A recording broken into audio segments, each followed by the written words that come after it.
दैत्य के पास समझाने लगे कि हम लोग समुद्र मंथन करेंगे मिलकर के। तो दैत्यों ने कहा उससे मुझे क्या लाभ होने वाला है, आप लोग जाइए समुद्र मंथन करिए। देवताओं ने कहा महाराज उसमें से अमृत निकलेगा और हम अमृत आपको भी देंगे जिससे आप भी अमर हो जाएंगे और मृत्यु का भय आपका भी खत्म हो जाएगा। यह कह करके अब देवता और असुर मिल करके समुद्र मथने के लिए तैयार हो गए। समुद्र मथने के लिए कहा कि मथा किससे जाएगा, तो कहा कि मंदराचल पर्वत को लाया जाए, उसी से मंथन होगा। मंदराचल पर्वत के पास गए, सब लोग मिल करके उठा करके अभी 2 ही कदम बढ़े थे कि मंदराचल पर्वत गिर गया। धड़ाम से गिरा तो उसी में से कुछ असुर मर गए दब करके। जब कुछ असुर मर गए अब तो असुर पीछे भागने लगे कि महाराज अभी शुरू ही नहीं हुआ कि हमारा वंश समाप्ति की ओर बढ़ने लगा, हमें नहीं करना यह समुद्र मंथन, हमें नहीं चाहिए यह अमृत उमृत। अब यह कहकर पीछे हटने लगे। उसी समय नर नारायण भगवान आए और आकर के समझाया कि आप लोग इतने से घबराइए नहीं। और भगवान मंदराचल पर्वत को उठाकर अपने गरुड़ पर सवार करके ले जाकर समुद्र तक पहुंचाया। जब समुद्र के पास पहुंच गया समुद्र में, उसके बाद ये हुआ कि अब रस्सी का व्यवस्था किया जाए। रस्सी का व्यवस्था किया जाए तो बासुकी नाग के पास जाकर के लोग निवेदन किए तो बासुकी नाग आए, रस्सी का काम किए। अब मंथना शुरू हुआ। भगवान ने देवताओं को समझाया था कि देखना आप लोग सबसे पहले बासुकी नाग के मुंह के तरफ रहना। जब मुंह के तरफ रहोगे, जब मंथन होगा तो आग का ज्वाला निकलेगा, आग का मुख से ज्वाला निकलेगा तो आप लोगों को कष्ट होगा। लेकिन आप लोग जाइएगा तो सबसे पहले बासुकी नाग का मुंह ही पकड़िएगा, क्योंकि दैत्य जानेंगे कि मुंह ही शुद्ध होता है और जो पूंछ होता है अशुद्ध होता है, तो वह जिद करेंगे मुंह के तरफ जाने के लिए। उसके बाद आप लोग पीछे से पकड़िएगा, वह मुंह पकड़ेंगे। यह बात देवता जानते थे। जाकर के बासुकी नाग के मुख को पकड़ लिया और असुर जब पीछे हुए तो कहें कि आप ही लोग होशियार हैं, सबका मुंह ही पवित्र होता है, तो आप लोग मुंह के तरफ रहेंगे और हम असुर हैं तो पीछे रहेंगे। देवता समझ गए, कहें आप ही लोग आगे आइए और उनको आगे बुला करके अपने पीछे चले गए। मथना जो ही शुरू हुआ कि मंदराचल पर्वत नीचे की तरफ जाने लगा, धंसने लगा। जब धंसने लगा सब लोग चिंतित हो गए, अब क्या करें। उसी समय भगवान नारायण का ध्यान किया। उसी समय भगवान कच्छप रूप धारण करके मंदराचल के नीचे जा करके उसको उठा करके ऊपर ले आया। यही भगवान का कच्छप अवतार हुआ। प्रेम से बोले कच्छप भगवान की। भगवान का कच्छप अवतार हुआ।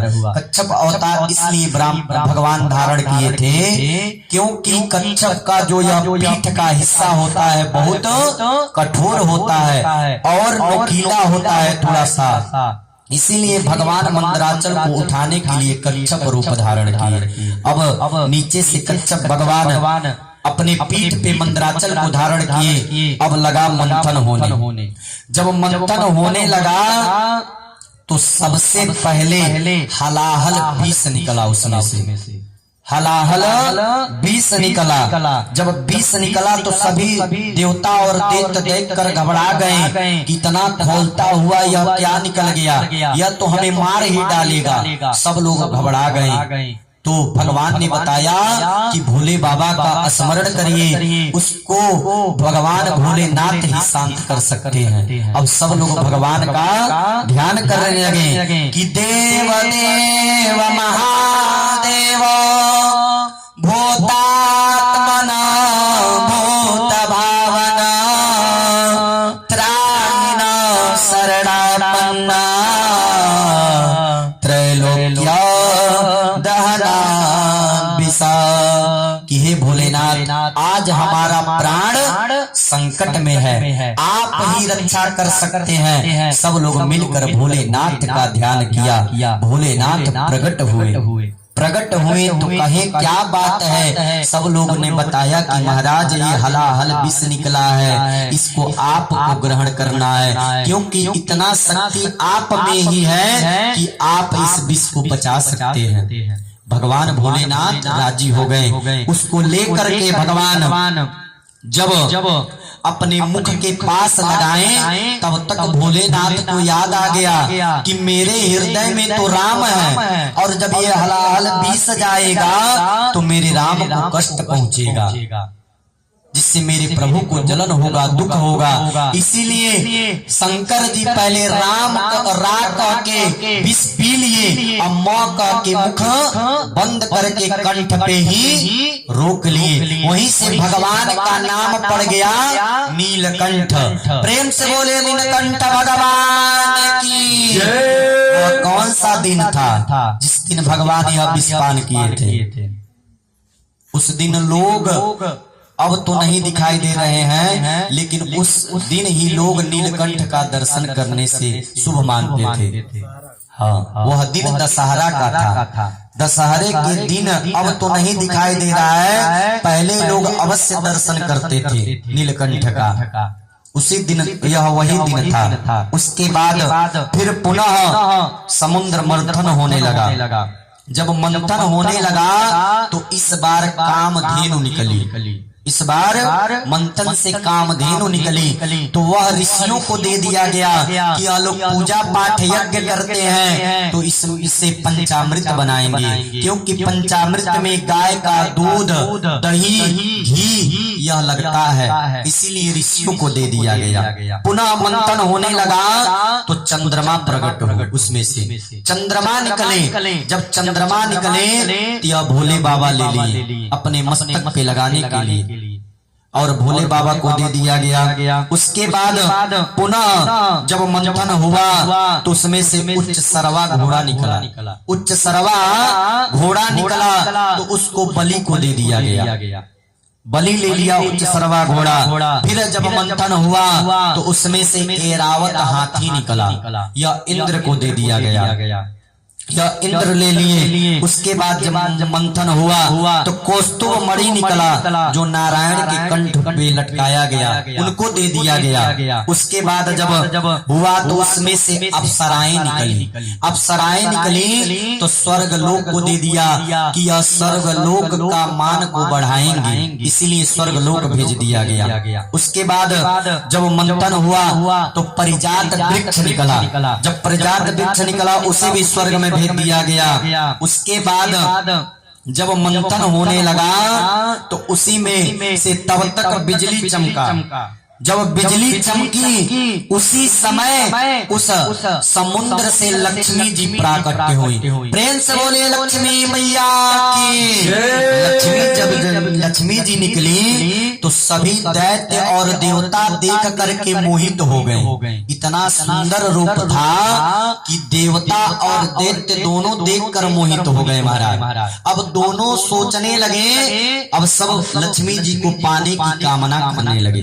भगवान समझाए सबको, कहा ठीक है सबको अवसर दिया जाएगा, कहा सब लोग लाइन में खड़े हो जाइए और लक्ष्मी जी के हाथ में पुष्प दिया जाएगा। जिसके गले में यह माला डाल देंगी वही इनको ले लेगा। अब सब लोग दैत्य एक तरफ लाइन से और देवता लोग एक तरफ हो गए। सबको देखते देखते लक्ष्मी जी गई। देखते देखते जा करके विष्णु जी के गले में माला डाल दी। उसके बाद लक्ष्मी जी को विष्णु भगवान को दे दिया गया। उसके बाद पुनः मंथन किया गया।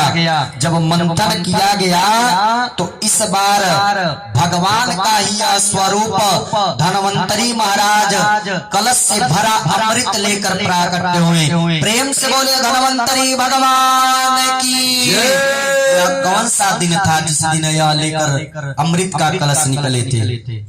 यह वही धनतेरस का दिन था, जिस दिन भगवान धन्वंतरी महाराज अमृत का कलश लेकर समुद्र से निकले थे। इसीलिए धनतेरस के दिन भगवान धन्वंतरी का पूजा होता है। जब लेकर निकले तो जब देखा दैत्यों ने अब यह अमृत का कलश लेकर भागना चाहा अमृत का कलश लेकर भागना चाहा, तब तक भगवान ने एक खेल कर दिया और मोहिनी रूप धारण करके उधर से हाथ में फूल लेकर के और घुमाते हुए आए। जब आ रहे हैं यह दृश्य देखकर दैत्य तो अब मोहित हो गए मोहिनी भगवान को देखकर। अब अमृत कौन पान कर रहा है यह अपना सूद बूद अब भूल गए और मोहिनी भगवान आकर कलश ले लिए। कहें कि आप लोग को पान करना है तो मैं अपने हाथों से पान कराऊंगी, आप लोग पान नहीं करना चाहेंगे।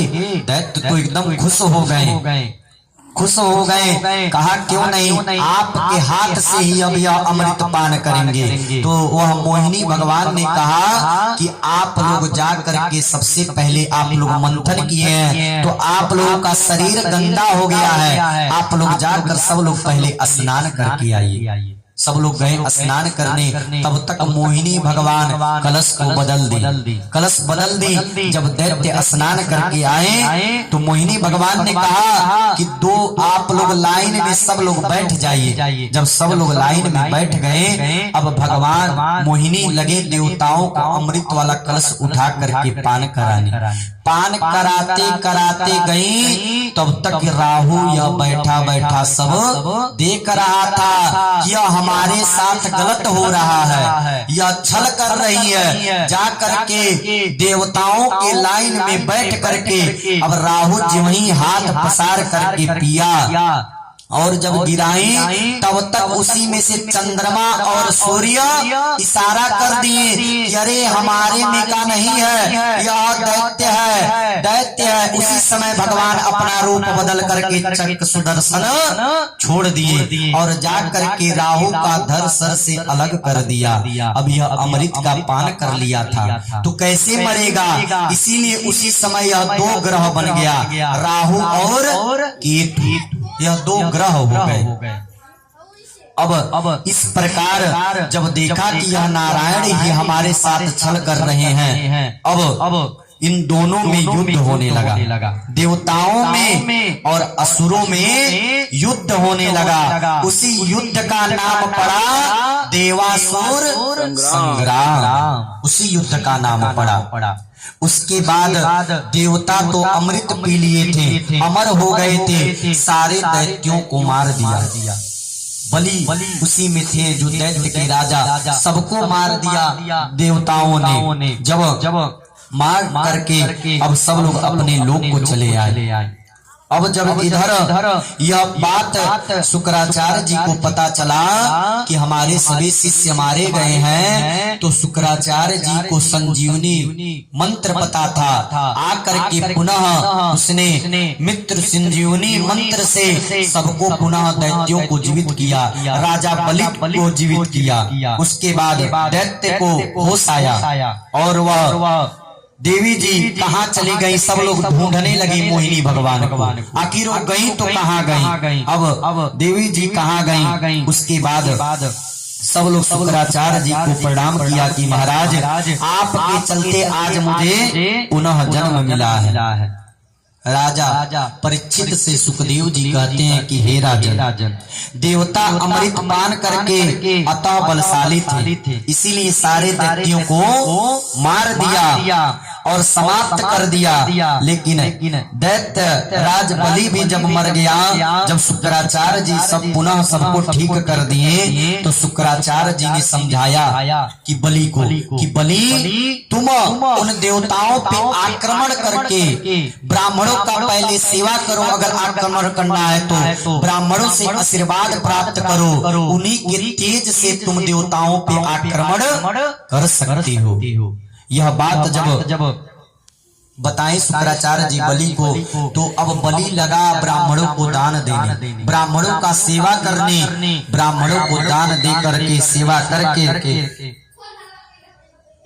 खूब आशीर्वाद प्राप्त किया। जब आशीर्वाद प्राप्त किया तो ब्राह्मणों ने आशीर्वाद के स्वरूप में एक तेजोमय नाम का रथ दिया। तेजोमय नाम का रथ देने से यह बलि और बलवान हो गया। जब बलवान हो गया तो वही रथ लेकर के फिर इंद्रलोक पर आक्रमण कर दिया, और जब आक्रमण किया तो सभी लोग वहां से भाग गए। तो बलि जो था इंद्रासन पे कब्जा कर लिया। अब जब कब्जा कर लिया तो शुक्राचार्य जी कहें कि हे बलि, अगर इंद्रासन के गद्दी को बनाए रखना है तो इसके लिए 100 यज्ञ करना पड़ता है। तुम 100 यज्ञ करो और 100 यज्ञ करके यह इंद्रासन का गद्दी भी अब हासिल कर लो, अगर इंद्रलोक पे तुम विजय पा गए हो तो। अब बलि लगा यज्ञ करने, यज्ञ लगा बलि करने।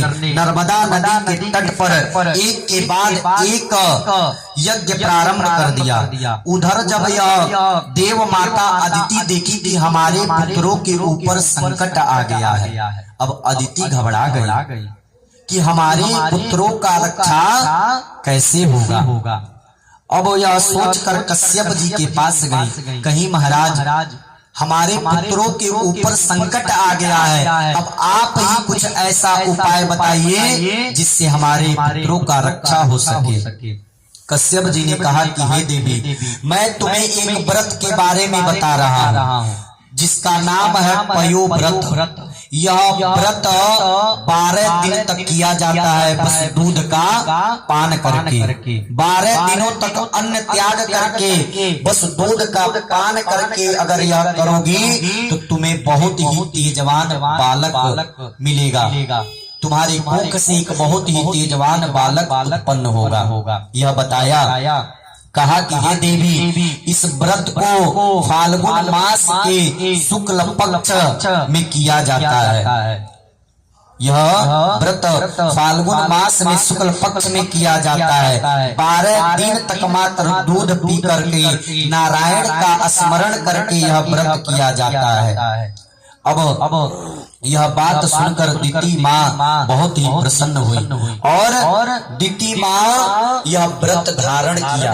12 दिनों तक माता ने अन्न को त्याग करके पय दूध पान करके अब यह व्रत का पालन करने लगी। जब पूरा हुआ तो अदिति माँ के गर्भ में पधारे।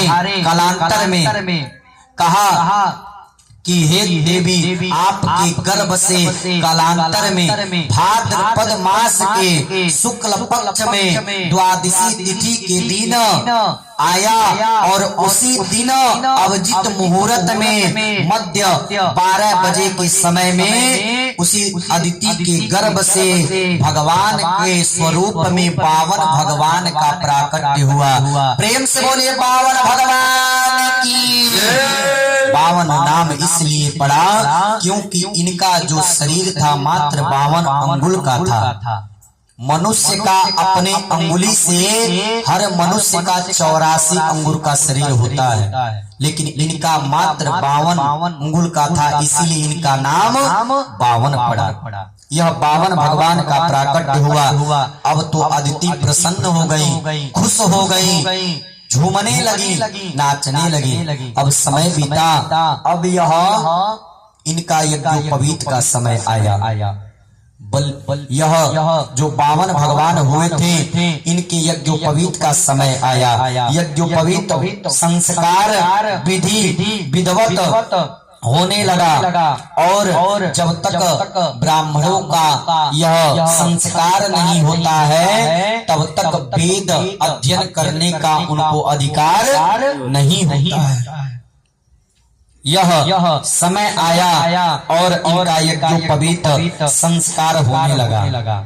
जब यज्ञोपवीत संस्कार होने लगा तो स्वयं विधाता ब्रह्मा जी प्रकट होकर अपना कमंडलू इनको दिए। ब्रह्मा जी को कमंडल दिए और अदिति मैया ने लंगोटी पहनाई, कश्यप जी ने मेखला पहनाया, सरस्वती मैया ने रुद्राक्ष का माला दिया और भूदेवी ने चरण पादिका दिया, आकाश ने छत्र भेंट किया, कुबेर जी ने इनको भिक्षा पात्र दिया, अन्नपूर्णा मैया ने सबसे पहले भिक्षा दिया। क्योंकि जब हम लोग का यज्ञोपवीत संस्कार होता है तो सबसे पहले भिक्षा कौन देता है? तो माता देती है। सबसे पहले भिक्षा माता देती है। और बटुक बालक जाकर के माता के सामने कहता है भिक्षाम देहि। यही माता अब अपने बालक को भिक्षा दी और उसके बाद बृहस्पति ने गायत्री मंत्र इनके कान में फूंका, मंत्र दिया, यज्ञोपवीत धारण कराया। अब भिक्षा मांगने का समय जो चल रहा था, जब मांगने लगे उसी समय वामन भगवान ने गुरुदेव बृहस्पति जी को मुस्कुराते हुए देखा।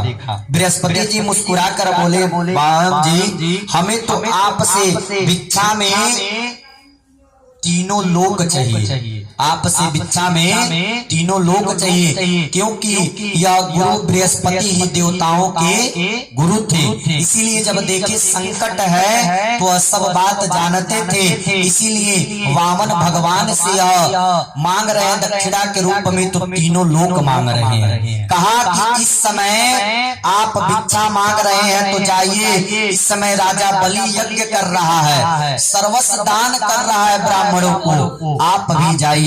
जब वामन भगवान सुने तो गए राजा बलि के द्वार पे। जा करके जब देखा बलि की कोई एक साधु के वेश में नन्हा सा बालक आया है, तो पहले तो देख कर मोहित हो गए बालक को। जाकर के प्रणाम किया, इतना सुंदर स्वरूप था वामन भगवान का कि जाकर के राजा बलि ने प्रणाम किया। कहा महाराज बताइए किस कारण से आपको आना हुआ? लग रहा है अभी आपका यज्ञोपवीत हुआ है, आप भिक्षा मांगने के लिए आए हैं। वामन भगवान ने कहा हाँ मेरा यज्ञोपवीत हुआ है, मैं भिक्षा मांगने आया हूँ। तो वामन भगवान से बलि ने कहा तो मांगिए क्या चाहिए? तो वामन भगवान ने कहा मुझे 3 पग भूमि चाहिए। अब तो बलि हंसने लगा, अरे महाराज इतने नन्हे से बालक हैं, आप इतना भूमि लेकर करेंगे तो क्या करेंगे? उसका कुछ उपयोग भी नहीं कर पाएंगे, क्या करेंगे? अरे आप कहिए तो इतने सुंदर हैं, आपके ही जैसा कोई कन्या ढूंढ कर मैं आपका विवाह करवा देता हूँ। आप कहिए तो मैं आपका विवाह करवा देता हूँ, क्यों इस आप झंझट में फंसे हैं? आप 3 पग भूमि लेकर क्या करेंगे? अभी इन दोनों लोगों में वार्तालाप हो ही रहा था कि शुक्राचार्य जी को पता चल गया कि भगवान का प्राकट्य हो गया है पावन रूप में और बलि को छलने के लिए चले गए हैं। अब शुक्राचार्य जी दौड़ते दौड़ते आए, कहे अरे बलि रुक जाओ, या कोई और नहीं छलिया विष्णु है, तुम्हें छल से तुम्हारा सर्वस्व दान करने आया है, तुम रुक जाओ। अब जब आए बलि के पास शुक्राचार्य जी, तो बलि ने कहा महाराज आप हमारे गुरु हैं और हर गुरु सिखाते हैं कि दान करना चाहिए, दान करो, पुण्य करो, और आप हैं तो मना कर रहे हैं दान करने से। कहा मैं मना नहीं कर रहा हूँ, मैं बता रहा हूँ कि 3 पग भूमि मांग रहे हैं, इसी में आपका सर्वस्व दान करा लेंगे, यह नारायण है। शुक्राचार्य जी से बलि ने कहा कि मैं तो इनको 3 पग भूमि देने का वादा कर दिया हूँ, तो मैं कैसे अब इनको मना करूँ? शुक्राचार्य जी ने कहा कि आप झूठ बोल दीजिए, अगर झूठ बोलने से प्राण बच रहा है तो झूठ बोल दीजिए, क्योंकि 3 जगह झूठ बोलने से दोष नहीं लगता है। कहा तो अगर किसी कन्या का विवाह होने वाला है, किन्हीं कारणों से कट रहा है, अगर आपके झूठ बोलने से उस कन्या का विवाह हो जा रहा है तो आपको वह झूठ बोलने का दोष नहीं लगेगा। कहीं गौ हत्या अगर गौ हत्या हो रहा है, अगर आप वहाँ झूठ बोलने से गौ का प्राण बच जा रहा है तो आपको गौ हत्या का दोष नहीं लगेगा। किसी का प्राण जा रहा है, अगर आप झूठ बोल के प्राण बचा लेते हैं तो आपको झूठ बोलने का दोष नहीं लगेगा। वही शुक्राचार्य जी समझा रहे हैं कि अरे बलि अगर तुम्हारा झूठ बोलने से अगर तुम्हारा प्राण बच जा रहा है तो तुम झूठ बोल दो, मना कर दो। बलि ने कहा महाराज अगर मैंने कह दिया है देने के लिए तो मैं मैं अवश्य दूंगा।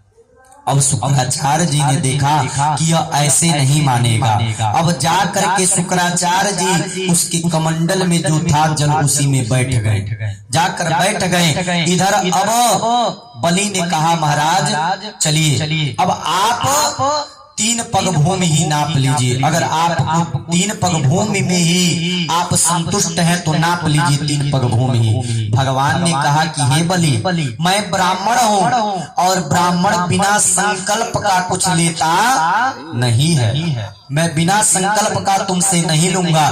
चलो हाथ में जल लो, तब मैं तुमसे संकल्प करा के ही 3 पग भूमि नापूंगा।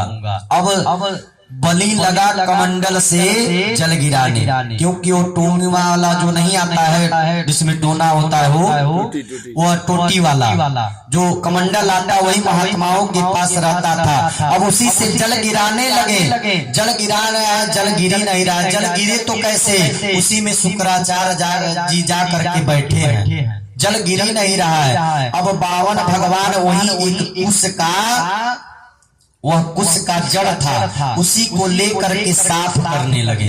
जब साफ किए तो जा करके शुक्राचार्य जी के एक आंख में धस गया। वही शुक्राचार्य जी निकल करके आंख बंद कर लिए, कहे कि हमें नहीं पता था कि दान करने में रोकने पे मेरा एक आंख ही चला जाएगा, नहीं तो मैं मना करने नहीं आता। यह टोटी वाला लोटा जो होता है, इसीलिए जब संकल्प होता है तो कहा जाता है कि जब तक संकल्प हो रहा है उसमें जल रहना चाहिए। बहुत बड़ा महत्व होता है संकल्प में जल का, क्योंकि जब विवाह शादी होता है तो जब कन्यादान होता है, परिग्रहण होता है, उसमें एक उसमें परिग्रहण होता है कार्यक्रम। उसमें भाई बहन और बर के हाथ को रख करके भाई उसी पे उस टोटी वाले लोटे से जल गिराता है। पहले के लोग ऐसे टोटी वाला लोटा खरीदते थे कि धार टूटे नहीं, लेकिन आज लोग जब जा रहे हैं लोटा खरीदने तो दुकान पर जाते ही कह रहे थोड़ा भड़कदार दिया, पढ़न रहे। भले ही लड़का रात में मान लीजिए विवाह होता है, लड़का उस समय तक सो गया रहता है, भले ही लड़का लेकर इधर उधर होके, लेकिन भड़कदार दिया बढ़न पूरा। और उसी समय जब परिग्रहण होता है तो माताएं अपने माटी के बोल में गीत भी गाती हैं कि अरे अरे भैया कवन भैया हो धरिया जनी टूटे हो। धरिया टूटी तब पतिहार जी, ऐसे ही अपने माटी के बोल में लोग गाती हैं। इसीलिए विशेष होता है कि संकल्प जब तक हो रहा है जल में उसमें रहना चाहिए। पावन भगवान कह रहे हैं कि हे बलि, मैं ब्राह्मण हूँ और जब तक तुम संकल्प नहीं करोगे मैं यह दान नहीं लूंगा। अब जब जल गिराने लगे, इधर शुक्राचार्य जब भाग गए निकल के, अब जल गिराया हाथ पे लेकर, बावन भगवान संकल्प कराए। संकल्प करा करके अब लगे बावन भगवान अपने रूप को बढ़ा करके अपने रूप में आ करके लगे नापने। पहला पैर रखा कहाँ? ब्रह्मलोक में। जब ब्रह्मलोक में गया तो ब्रह्मा जी तुरंत इनके चरण को धो करके अपने कमंडल में रख ली। वहीं से गंगा जी का उत्पत्ति हो गया। इसीलिए कहते हैं कि भगवान के चरणों से गंगा जी निकली हैं। भगवान ने 2 गंगा प्राकट किया है, एक चरणों से जो भगीरथी गंगा है और जो मुखारबिंद से प्राकट किए हैं वही भागवती गंगा है जो हम लोग सुन रहे हैं। उसके बाद जब दूसरा पग नापा तो पूरा यह पाताल लोक को ही नाप लिया। उसके बाद तीसरा रखने के लिए कहीं स्थान ही नहीं बचा। अब कहे बावन भगवान की बताओ, अब मैं तीसरा पग कहाँ रखूं? अब बलि सोचने लगा, कहा अगर कह दिया हूँ महाराज तो तीसरा पग आप मेरे सर पर रखिए। और बावन भगवान ने उसके सर पर तीसरा पग रख करके उसके अहंकार को तोड़ा। अहंकार को तोड़ करके भगवान ने उसको अपने रूप का यह दर्शन कराया। उसके बाद बावन भगवान उसको मारने जा रहे थे कि उसी समय प्रहलाद जी वहां आ गए। कहे महाराज आप धन्य हैं, आप हमसे एक तरफ वरदान दिए थे कि आज के बाद आपके कुल में मैं किसी को मारूंगा नहीं, और आज मेरे ही कुल में यह मेरा जो है बलि, मेरा जो पुत्र है, आप इसी को मारने जा रहे हैं। उसके बाद भगवान ने कहा बलि देखो, मैंने कहा था कि मैं मारूंगा नहीं, लेकिन अहंकार अगर तुम्हारे कुल में हो जाएगा तो मैं उसके अहंकार को अवश्य तोड़ूंगा। भगवान बलि को ऐसे उसकी गुमान को तोड़ा। तोड़ने के बाद बलि भगवान के चरणों में पड़ गए और चढ़ करके बलि जो थे विरोचन के लड़के थे। अब विरोचन जो थे प्रहलाद के लड़के थे, इसीलिए आकर के प्रहलाद जी ने बलि का जान बचाया। जब प्रहलाद जी ने बलि का जान बचाया तो बलि हाथ जोड़कर कहने लगा गुरुदेव, क्या मेरा आपने अगर मुझे आपने इस स्वरूप में दर्शन दिया है महाराज, तो आप मेरा उद्धार भी करिए। आप ही मुझे यह वरदान दीजिए कि मैं जब सोकर जगूं तो मैं उस दिन आपका प्रातः काल आपका दर्शन करूं। भगवान ने कहा तथा अस्तु, और जा करके 52 भगवान अब बलि के वहां रहने लगे और रोज उसको दर्शन देने लगे। जब कुछ समय बीता, लक्ष्मी जी घबरा गई कि आखिर मेरे प्रभु गए तो कहाँ गए। नारद जी ने बताया कि वह बलि जो है भगवान को बंधक बनाकर रखा है। तो वही लक्ष्मी जी जा करके बलि के हाथों में यह रक्षा बंधन बांधा। तभी से यह रक्षाबंधन का कार्यक्रम चालू हुआ। जा करके बलि के हाथ में रक्षाबंधन बांध करके कहा कि भैया मैं आपसे कुछ मांगना चाहती हूँ, आप देंगे? बलि ने कहा जब भाई बना ही लिया है तो मांगो, क्या चाहिए? तो कहा कि वह जो आपके द्वार पे जो द्वारपाल है वही मुझे चाहिए। तो बलि ने कहा ठीक है। जब आए तो अपने स्वरूप को दोनों ने दिखाया। तो बलि से भगवान ने कहा कि जाओ, मैं अगर तुम मेरी दर्शन का इच्छा करते हो तो मैं अवश्य ही तुम्हें दर्शन देता रहूंगा। इसीलिए आज भी कहा जाता है कि बलि को भगवान दर्शन देने प्रातः काल प्रतिदिन जाते हैं। प्रेम से बोले वृंदावन बिहारी लाल की। यही बलि का उद्धार भगवान ने 52 रूप में किया। भगवान का यही 52 अवतार हुआ। उसके बाद सुखदेव जी कहते हैं कि परीक्षित, इस प्रकार भगवान ने अपने भक्तों के लिए बड़े विचित्र अवतार धारण करते हैं। एक बार तो भगवान मछली के रूप में प्रकट हुए। मछली के रूप में प्रकट हुए। कब हुए? तो एक सत्यव्रत नाम का राजा था। सत्यव्रत नाम का राजा था जो नित्य गंगा जी में स्नान करने जाता।